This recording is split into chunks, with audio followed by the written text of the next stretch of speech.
কন্দৰ্পকৈ জেকলিফল first on time at big breaking এই মুহূৰ্তত এবাৰ মধ্য অসমত চলিব সৰ্ববৃহৎ উচ্ছেদ 15 দিনৰ সময়সীমা বান্ধি দিছে প্ৰশাসনৰ ফালৰ পৰা উচ্ছেদৰ জাননী প্ৰেৰণ কৰা হৈছে 15টা দিনৰ ভিতৰতে খালী কৰিব লাগিব ঘৰবাৰী খালী কৰিব লাগিব দোকান পোহাৰ নতুবা প্ৰশাসনৰ বুলডোজাৰ চলিব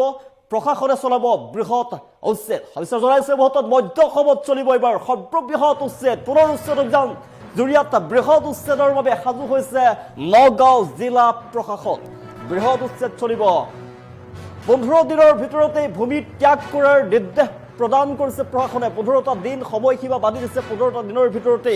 সকলো খালী কৰিব লাগিব অবৈধ বেদখলকাৰীৰ বিৰুদ্ধে ৰাজ্যজুৰি অব্যাহত উচ্ছেদ অভিযান মধ্য অসমত সৰ্ববৃহৎ উচ্ছেদ অভিযান চলিব নগাঁৱৰ ঢিং ৰাজচক্ৰৰ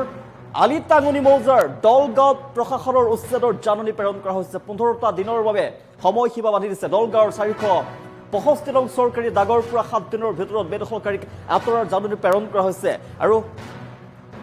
এই নিৰ্ধাৰিত সময়ৰ ভিতৰতে খালী কৰিব লাগিব ভূমি অন্যথা প্ৰশাসনৰ ফালৰ পৰা ব্যৱস্থা গ্ৰহণ কৰা হ'ব ভূমি খালী নকৰিলে চলিব প্ৰশাসনৰ বুলডোজাৰ মধ্য অসমত সৰ্ববৃহৎ উচ্ছেদ অভিযান চলিব ভূমি খালী নকৰিলে চলিব প্ৰশাসনৰ বুলডোজাৰ কেৱল বাসগৃহই নহয় বজাৰ গৃহ উচ্ছেদ কৰা হ'ব বজাৰ গৃহ খালী কৰিব লাগিব সকলো উচ্ছেদ কৰা হ'ব দলগাঁৱত বেদখলকাৰীলৈ উচ্ছেদৰ জাননী প্ৰেৰণ কৰা হৈছে উচ্ছেদক কেন্দ্ৰ কৰি এটা অঞ্চলটোত উত্তেজনাই বিৰাজ কৰিছে জুৰিয়া অঞ্চলত পুনৰ বৃহৎ উচ্ছেদ অভিযান চলিব অভিযানৰ বাবে ইতিমধ্যে সাজু হৈছে জিলা প্ৰশাসন 15 দিনৰ ভিতৰতে চৰকাৰী ভূমি ত্যাগ কৰাৰ নিৰ্দেশ প্ৰদান কৰিছে নগাঁও জিলা প্ৰশাসনৰ ফালৰ অবৈধ বেদখলকাৰীৰ বিৰুদ্ধে ৰাজ্য চৰকাৰে অব্যাহত ৰাখিছে উচ্ছেদ অভিযান ইয়াৰ মাজতে নগাঁও জিলাৰ ঢিং ৰাজচক্ৰৰ আলিটাঙনি মৌজাৰ দলগাঁৱত প্ৰশাসনৰ উচ্ছেদৰ জাননী প্ৰেৰণ কৰা হৈছে দলগাঁৱৰ 465 নং চৰকাৰী দাগৰ ভূমিৰ পৰা সময়সীমা বান্ধি দিয়া হৈছে বেদখলকাৰীক আঁতৰি যাবৰ বাবে আৰু ঢিং ৰাজচক্ৰ বিষয়াৰ কাৰ্যালয়ৰ ফালৰ পৰা জাননী প্ৰেৰণ কৰা হৈছে অন্যথা প্ৰশাসনৰ বুলডোজাৰ চলিব বেদখলকাৰীৰ বাসগৃহৰ লগতে দোকান পোহাৰ ভাঙি পেলোৱা হ'ব উচ্ছেদৰ জাননীৰ পাছতে দলগাঁও অঞ্চলৰ ৰাইজে উচ্ছেদৰ জাননী পাই এতিয়া হাহাকাৰ লগা দেখিবলৈ পোৱা গৈছে জুৰিয়াৰ দলগাঁৱত বেদখলকাৰীলৈ জাননী প্ৰেৰণ কৰা হৈছে ইতিমধ্যে প্ৰশাসন সাজু হৈ উঠিছে সময়সীমা বান্ধিছে প্ৰশাসনে সময়সীমাৰ ভিতৰতে 15 দিনৰ ভিতৰতে ভূমি ত্যাগ কৰিব লাগিব অন্যথা প্ৰশাসনৰ বুলডোজাৰ চলোৱা হ'ব বুলডোজাৰে ভাঙি পেলোৱা হ'ব তেওঁলোকৰ বাসগৃহ জনাইছো 15 দিনৰ ভিতৰতে ভূমি ত্যাগ কৰিব লাগিব যে চৰকাৰী ভূমি আছে সেই ভূমি ত্যাগ কৰিব লাগিব জুৰিয়াত বৃহৎ উচ্ছেদৰ বাবে সাজু হৈছে ইতিমধ্যে নগাঁও জিলা প্ৰশাসন অবৈধ বেদখলকাৰীৰ বিৰুদ্ধে ৰাজ্যজুৰি অব্যাহত আছে উচ্ছেদ অভিযান বেদখলকাৰীৰ বিৰুদ্ধে কঠোৰ হৈছে ৰাজ্যৰ মুখ্যমন্ত্ৰী হিমন্ত বিশ্ব শৰ্মাৰ শাসনলৈ অহাৰ পিছতে মুখ্যমন্ত্ৰী হোৱাৰ পিছতে অবৈধ বেদখলকাৰীৰ বিৰুদ্ধে ব্যৱস্থা গ্ৰহণ কৰিছে ইতিমধ্যে ৰাজ্যত 1.5 লাখৰো অধিক ভূমি বেদখলমুক্ত কৰিছে প্ৰশাসনে পুনৰ চৰকাৰ আহিলে ভূমি বেদখলমুক্ত কৰা হ'ব ইতিমধ্যে 55 লাখৰো অধিক বিঘা ভূমি বেদখলকাৰীৰ কবলত আছে অবৈধ বেদখলকাৰী মিয়াই আগ্ৰাসন কৰিছে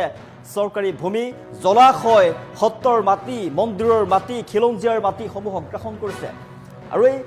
বেদখলকাৰীৰ বিৰুদ্ধে বিজেপি চৰকাৰে কঠোৰ ব্যৱস্থা গ্ৰহণ কৰিছে পুনৰ মধ্য অসমত উচ্ছেদ অভিযান চলিব সৰ্ববৃহৎ উচ্ছেদ অভিযান চলিব তেওঁলোকক জাননী প্ৰেৰণ কৰা হৈছে চৰকাৰৰ ফালৰ পৰা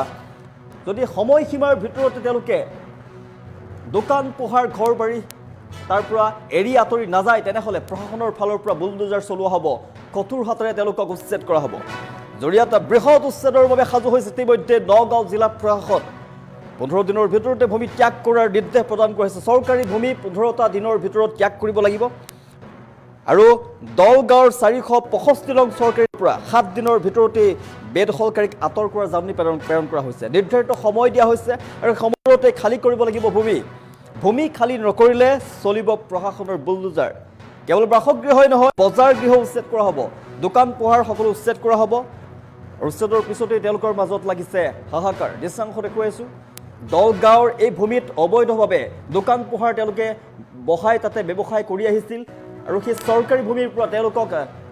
আঁতৰি যাবৰ বাবে জাননী প্ৰেৰণ কৰা হৈছে ইতিমধ্যে প্ৰশাসন সাজু হৈ উঠিছে যদি নিৰ্ধাৰিত দিনৰ ভিতৰতে ভূমি ত্যাগ নকৰে খালী নকৰে তেনেহ'লে উচ্ছেদ চলিব প্ৰশাসনৰ বুলডোজাৰ চলিব আৰু উচ্ছেদৰ বাবে ইতিমধ্যে সাজু হৈ উঠিছে জিলা প্ৰশাসন সাজু হৈ উঠিছে 15টা দিনৰ ভিতৰতেই চৰকাৰী ভূমি ত্যাগ কৰিব লাগিব অবৈধ বেদখলকাৰীৰ বিৰুদ্ধে ৰাজ্যজুৰি বৃহৎ উচ্ছেদ অভিযান চলিছে কি উজু কি মধ্য কি নামনি ৰাজ্যৰ প্ৰান্তে প্ৰান্তে বৃহৎ উচ্ছেদ অভিযান চলিছে চৰকাৰখনে এবাৰ মধ্য অসমত পুনৰ চলিব বৃহৎ উচ্ছেদ অভিযান এৰ মধ্যে বুলডোজাৰ সাজু কৰি ৰখা হৈছে বুলডোজাৰেৰে ভাঙি পেলোৱা হ'ব তেওঁলোকৰ বাসগৃহ দোকান পোহাৰ